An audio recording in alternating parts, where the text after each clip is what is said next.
장기로 생각하면 생각할수록 쓸데없고 필요 없는 인포메이션, 데이터들을 지울 수가 있어요. 시간 관점만 조금만 넓게 보시면 1년에 15%씩 정도, 평균 15% 정도 내면 5년에 내 자산 가치가 더블이 되거든요.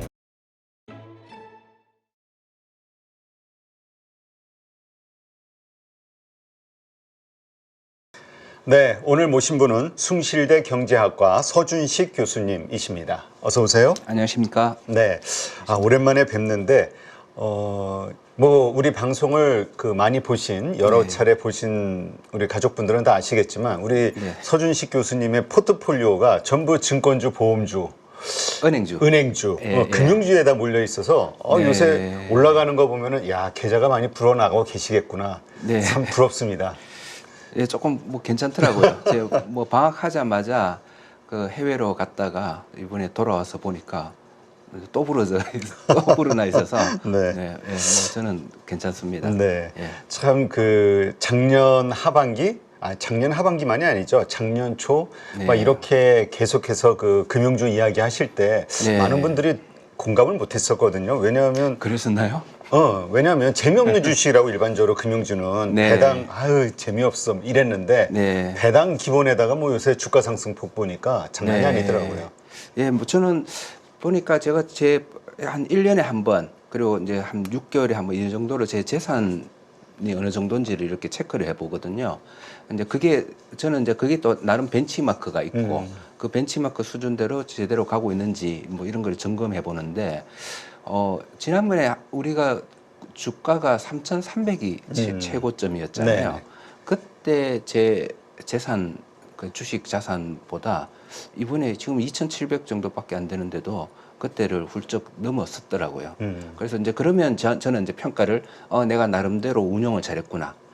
그러니까 이게 주가가 여러분들도 이렇게 주가의 움직임보다 내 재산이 더 잘 불었는지 아닌지 이거를 계속 체크를 하면서 그렇게 점검을 하는 게 좋을 것 같아요. 그래서 3,000포인트의 재산이 이게 주가가 뭐 빠지든 오르든 왔다 갔다 하다가 다시 3,000으로 갔을 때 내 재산은 그때 재산보다 더 늘었나 오히려 더 빠졌나 이런 것들이 결국은 그때 운용 능력 운용의 행태를 평가하는 기준이 될 수가 있거든요.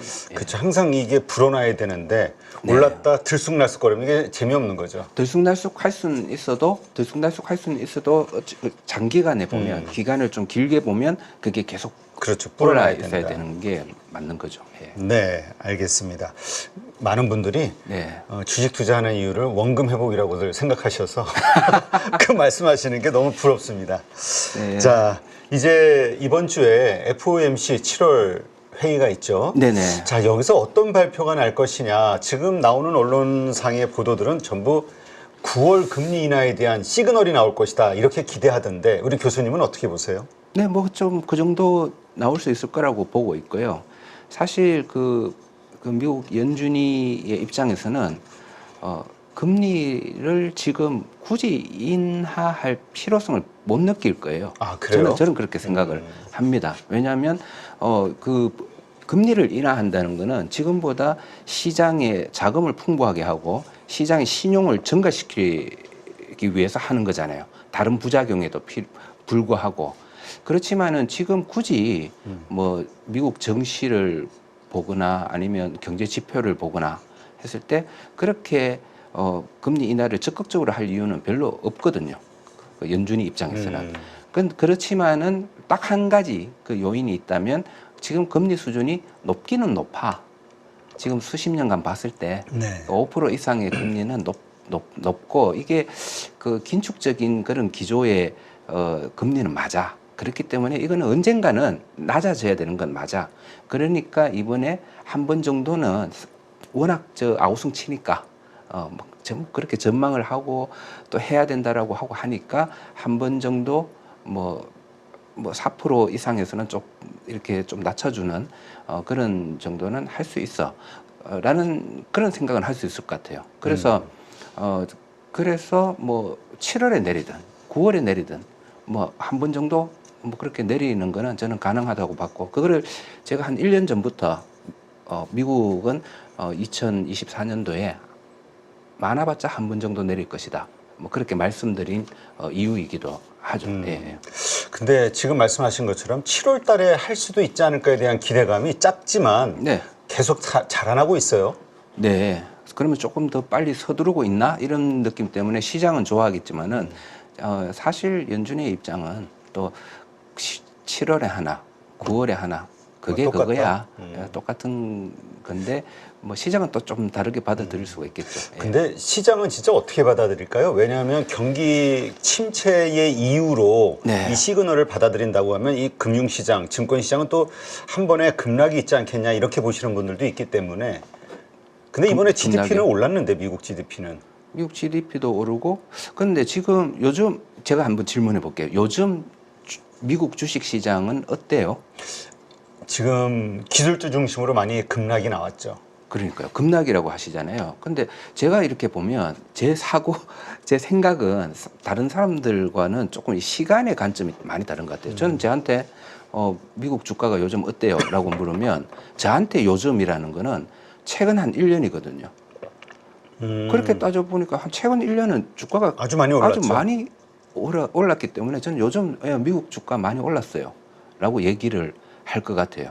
근데 이제 시장의 참여자들은 그 약간의 그 작은 그 등락을 그렇죠. 그거를 이제 요즘 빠지고 있다 이렇게 문제 느끼시는 것 그렇죠. 같은데 한 달도 길게 보죠 요즘.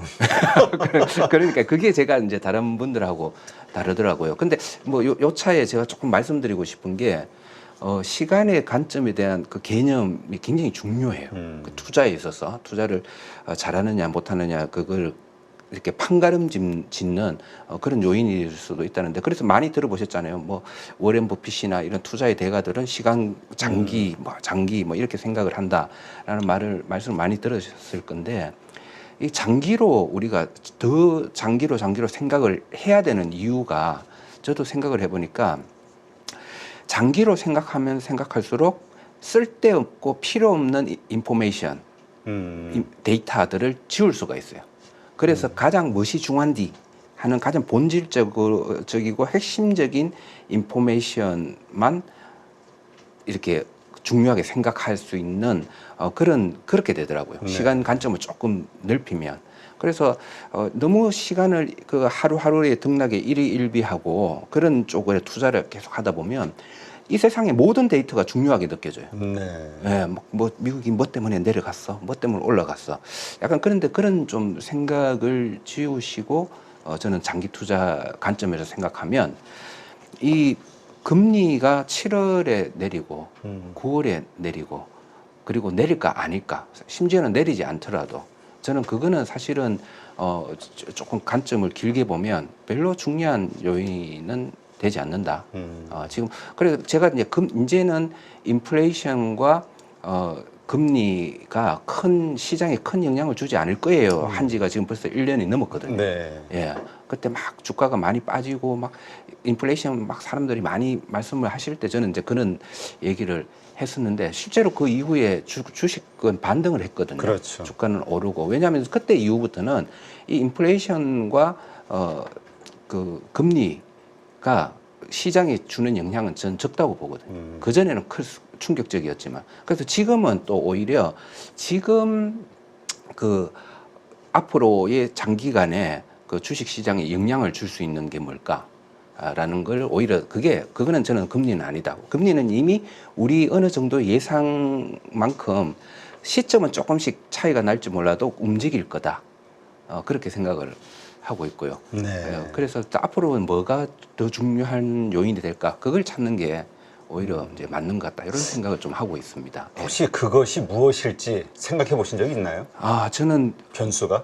저는 제가 지금 이제 미국의 그 의사 결정자 입장이라면 걱정하고 있는 게 그 미국의 국가 부채 문제. 그다음에 두 번째는 지금 미국의 주가가 밸류에이션상 너무 높다는 거예요. 그러니까 이거를 조금 소프트 랜딩하는 거. 이거를 지금 앞으로 장기적으로 계속 발전하기 위해서는 지금의 주가 수준은 좀 거품이 있기 때문에 이걸 어떻게든 그렇지만 표시 안 나게 스무딩 시키는 그런 전략이 저는 필요하다고 보거든요. 그래서 네. 이제 그런 거를 앞으로 어떻게 행해서 나갈지 이런 것들을 이번에 뭐 대선 같은 걸 통해서 누가 대통령이 될지 모르겠지만은 그 정부가 이러한 데에 신경을 많이 쓰고 있는지 이런 지금 미국에서의 지금 중요한 이 부분을 신경을 쓰고 있는지 모르고 있는지 아니면 신경을 쓰고 있다면 어떤 식으로 이거를 문제를 해결할 것인지 저는 이제 거기에 앞으로 이제 미국 내지는 전 세계 시장이 조금 그게 중요한 게 아닌가 이렇게 생각을 하고 있습니다. 네, 그렇군요. 네. 그렇다면 뭐 지금 0.25를 할 거냐, 한 번 할 거냐, 두 번 할 거냐, 0.5를 할 거냐 이런 건 다 의미 없다. 증시에 미치는 영향은 엄청난 그 뭐 비중의 주식을 가진 저는 거기는 거의 신경을 지금 전혀 90% 넘잖아요. 그렇죠. 그 제가 자산에. 거의 그 투자 자산의 90% 제가 한 10% 정도는 항상 외화 자산으로 제가 달러. 자산으로 아니요 달러 외화 지금 달러는 지금 다 팔았어요. 아, 그래요? 예. 달러 유로는 다 팔았고요. 엔화? 예. 지금 저는 브라질 브라질. 하로 지금 그쪽에 엔화하고 엔화 일부 조금 하고 브라질 쪽으로 지금 많이 보유를 하고 있고요. 예. 튀르키예도 조금 가지고 있고요. 그러니까 예. 그동안 그 두 나라가 인플레이션에 대한 우려 때문에 그동안 돈의 가치가 상당히 떨어진 나라들. 그래서 이제 뭐 금리 인상을 할 수밖에 없다라고 우리가 보통 얘기하고 있는 나라들인 것 같긴 한데요. 그 튀르키예하고 브라질 예, 예. 말이죠. 예, 그렇죠. 그게 그 나라의 주로 이제 채권을 통해서 보유하고 있다면 채권의 금리 수준이 복리로 불어나는 그 수준과 그리고 물가의 수준과 그리고 그 물가의 수준과 함께 연동이 되는 그 환율이 하락하는 그 속도가 뭐가 더 빠를 것인가 장기적으로 그렇죠. 봤을 때 10년을 봤을 때 어떤 게 속도가 더 빠를 것인가 이제 이걸 어느 정도 감을 잡고 이제 들어가는 문제라고 할 수가 있죠. 네. 외화를 투자한다는 거는. 예. 그러니까 이 장기 투자 이게 다른 분이 그런 말씀하시면 그거 쉽지 않아요, 하겠는데 우리 서 교수님이야 뭐 지금 수십 년 동안 그런 식으로 자산을 크게 불리셨기 때문에 근데 이 한국 사람들이 이 장기 투자를 하기가 참 힘든 이유 중에 하나로 최근에 일어나는 일들만 보더라도 예를 들어서 주가가 어떤 이유로 막 올랐어요. 근데 유동성이 부족하다 보니까 많이 오른 주식을 기관서부터 다 팔아가지고 또 다른 주식을 사고 그러니까 이게 올라가다 다시 꺾이고 이런 것들이 반복이 된단 말이에요. 그러니까 다들 저렇게 올랐을 때 팔았어야 돼. 이게 몇 번 경험이 있는 분들은 그냥 자꾸 이제 그런 단기 매매로 바뀌는 수밖에 없게 되는 그런 거죠. 순환매도 어느 정도 필요하고요. 저도 장기 투자지만은 그리고 같이 은행주를 하고 있고 뭐 정권주를 하고 있지만은 리밸런싱은 계속 꾸준히 하고 있습니다. 예를 들어서 그 코로나 팬데믹 때 그때는 정권주가 많이 올랐거든요. 그렇죠. 그때는 제가 대부분 정권주를 가지고 있었는데 정권주 비중을 줄이면서 은행주를 많이 담기 시작했고요. 지금은 이제 은행주 안에서도 이 종목 이렇게 몇 종목을 가지고 있다가 또 많이 오른 거는 또 팔고 적게 오른 쪽으로 옮기고 하는 그런 리밸런싱을 계속 하고 있거든요. 그래서 그런 리밸런싱 그러니까 매도하고 그렇게 순환하는 자기 포트폴리오를 순환시키고 움직이고 구성하는 거는 어떤 그거를 미국이 금리를 올리고 내리고 이런 문제가 아니고 밸류에이션으로 저는 보셔야 된다고 보는 거죠. 뭐가 더 싸졌냐. 어차피 이 은행이나 저 은행이나 같은 은행인데 이거는 많이 오르고 이건 적게 올랐네. 이거를 좀 팔고 이걸로 옮기고 뭐 이런 식의 같은 섹터 내에서 왜냐하면 같은 섹터 내에서가 더 판단하기가 편하죠. 그렇죠. 제가 음식료하고 은행하고 가치를 비교하기는 너무 어렵잖아요. 그렇죠. 예, 그래서 같이 비교하기 쉬운 그 안에서 같은 섹터 내에서 은행 안에서 정권 안에서 그리고 같은 금융 안에서 정권과 또 은행을 비교할 수 있고 또 보험과 정권을 비교하고 이런 식으로 밸류에이션을 해서 그렇게 조금씩 움직여주는 그런 활동을 계속하면 또 거기에서 플러스 알파 수익이 나올 수 있거든요. 근데 그거를 계속 이제 그래서 왜냐하면 이제 장기적으로 보면 금리 7월에 내리고 그거는 내 의사결정에 별로 큰 그 의미가 없는 거죠. 예. 근데 또 이런 시각도 있습니다. 네. 이게 우상향으로 계속 오르고 있는 주식을 장기적으로 안 팔고 뭐 계속 또 늘어날 텐데 이런 어떤 믿음과 어떤 자신감으로 버티는 거와 네. 이게 내가 산 가격보다 밑으로 내려가고 있으면 이게 불안해서 이거 그냥 손절할 생각이 먼저 나잖아요.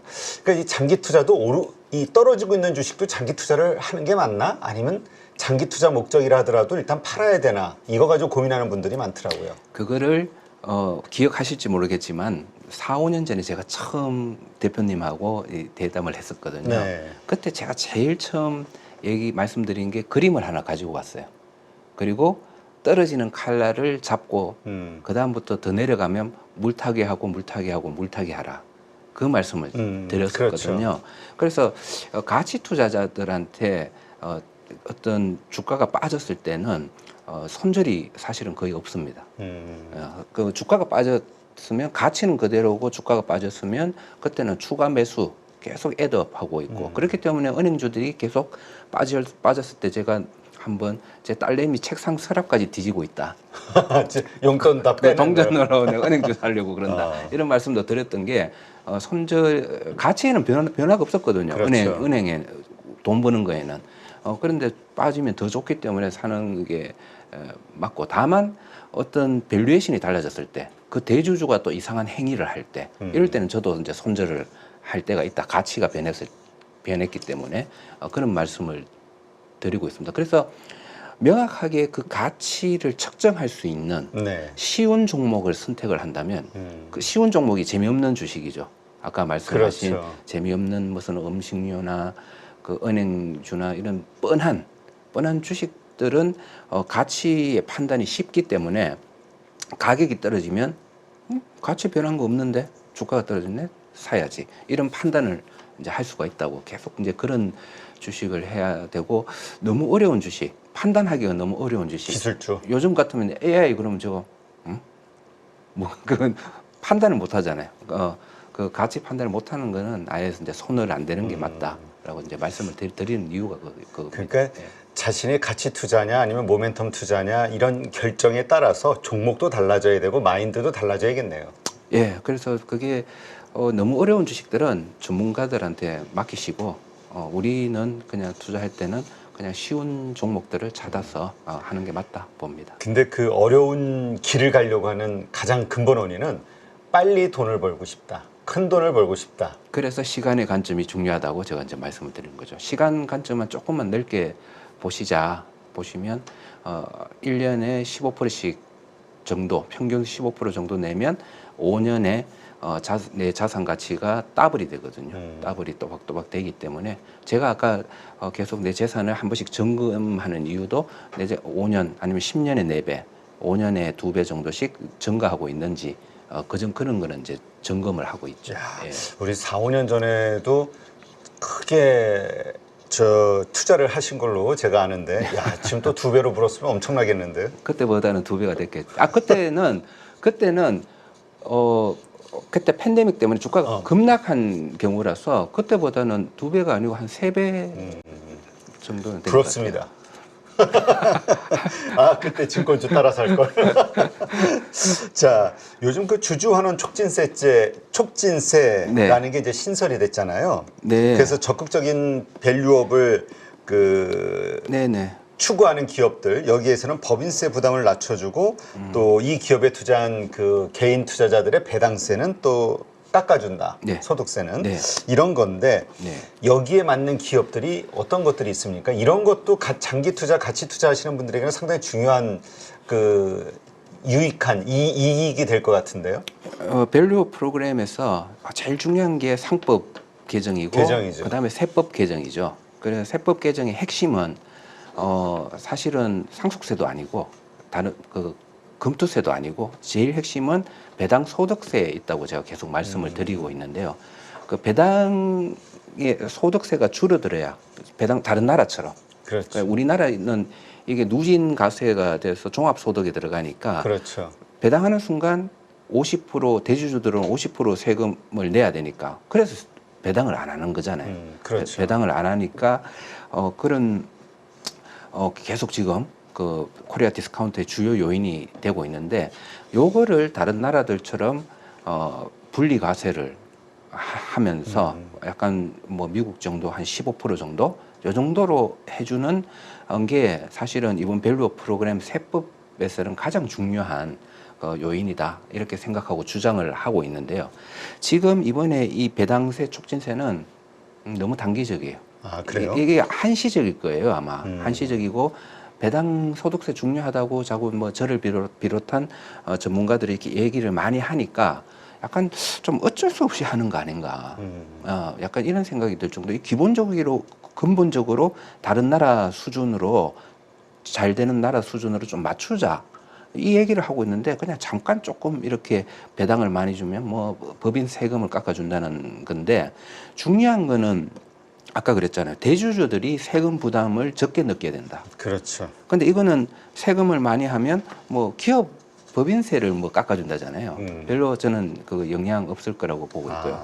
대주주들의 부담을 줄여줘야 된다라고 생각을 하고 있습니다. 그러니까 예. 좀 이렇게 보면은 주식 시장의 활성화 그리고 거기에 참여하는 국민들의 부를 증진시키는 예. 어떤 방안, 네. 부동산이 아닌 이 금융으로 이런 큰 틀에서 보는 게 아니라 자꾸 누더기처럼 요거 따로 저거 따로 예. 자꾸 누더기를 만드는 느낌이 요새 저는 자꾸 네, 들더라고요. 이거는 누더기 꼼수죠. 네. 꼼수고 자꾸 그렇게 이렇게 생각. 저는 이번에 금투세 같은 경우도 금투세 그거를 하고 안 하고가 중요한 게 아니다.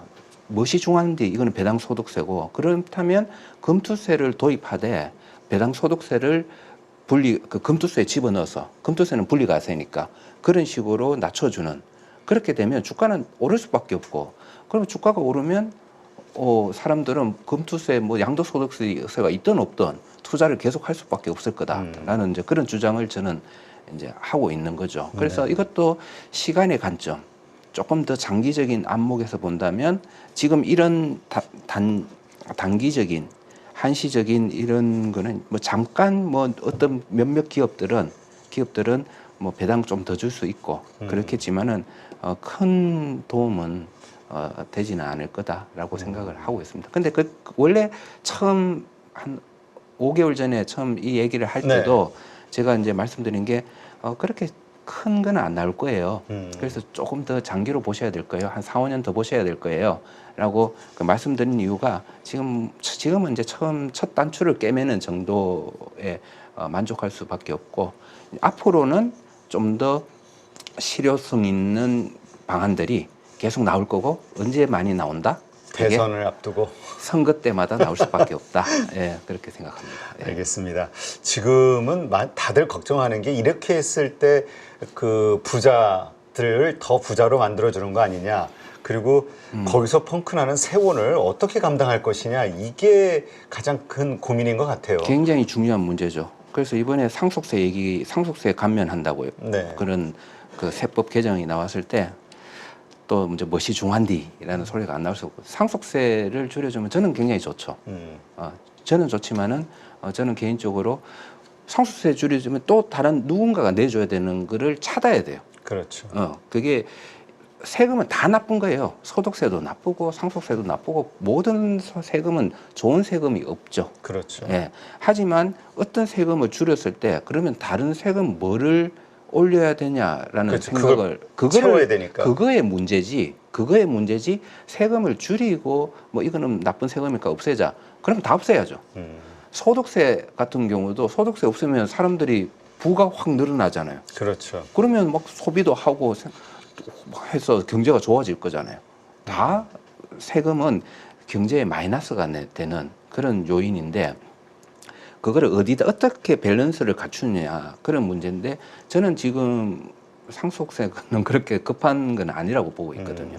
예. 사실 근데 우리가 상속세 그 네. 부분을 상법 개정하고 연계를 많이 하는 거잖아요. 그러니까 네. 코리아 디스카운트. 네네네. 그것 때문에 거버넌스 문제. 네, 거버넌스. 예. 그러니까 자꾸 세금은 이렇게 어쨌든 뒷돈을 챙겨 놓더라도 네. 비차명이나 뭐 이런 걸로 그래도 일단은 거기서 나오는 세금 재원을 위해서 자식한테 막 비상장 계열사 하나 만들어주고 일감 몰아주고 막 이러저러한 문제들 그런 거버넌스 이슈는 다 끝나지 않을까. 또 자식한테 물려주는 얘기가 또 나오시는데 그걸 또 대표님도 당연히 받아들이시네요.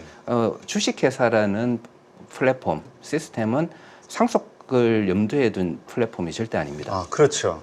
탄생의 배경도 보면 역사를 보도 그리고 우리나라 투자자분들 좀 저는 좀 의아하게 생각하는 게 미국에 지금 뭐 엔비디아, 뭐 마이크로소프트 모든 기업들 대부분의 기업들 잘 나가는 기업들이 지금 회장이 있고 대주주가 있잖아요. 그 대주주의 자녀가 계속 그 경영권을 이어받을 거라 생각하시는 분들은 아무도 없으시잖아요. 그렇죠. 그런데 왜 미국의 기업들은 안 그런 걸 당연시하면서 우리나라의 기업들은 당연히 대물림을 그렇죠. 해야 된다는 걸 기본에 깔고 생각을 하는지 저는 그게 너무 의아하고요. 사실 그 고정관념이 없어지는 것도 우리나라 코리아 디스카운트를 해소하는 선진화되는 우리나라 정시가 성진화되는 그 굉장히 중요한 또 요소다 이렇게 생각은 하고 있습니다. 그래서 이런 거예요. 야, 상속세가 많으니까 대주주가 자꾸 나쁜 짓을 많이 해. 그러니까 상속세를 깎아주자. 이 말은 저한테 어떻게 들리냐 하면요. 야, 그 자꾸 돈이 없으니까 저 사람이 돈이 없으니까 자꾸 도둑질을 해. 저 사람 도둑질 할 만큼 돈을 주자. 라고 얘기하는 거하고 그게 좀 더 근본적인 그 나쁜 짓을 하는 거를 못하게 해야지 그것 때문에 뭐 나쁜 짓을 못해 그러니까 그거를 없애주자라는 거는 조금 저는 제 논리에는 잘 안 맞습니다. 네. 예. 근데 현실은 우리가 뭐 어디에서 뭐 유교적 사회에서 뭐 가족적 이런 거에서 찾아야 될지 뭔지는 몰라도 네. 이 핏줄에 대한 땡김이 워낙 강한 민족이라. 아이고 저 북은 더 핏줄에 대한 땡김이 더 강하죠. 예. 그러네. 네. 네, 알겠습니다.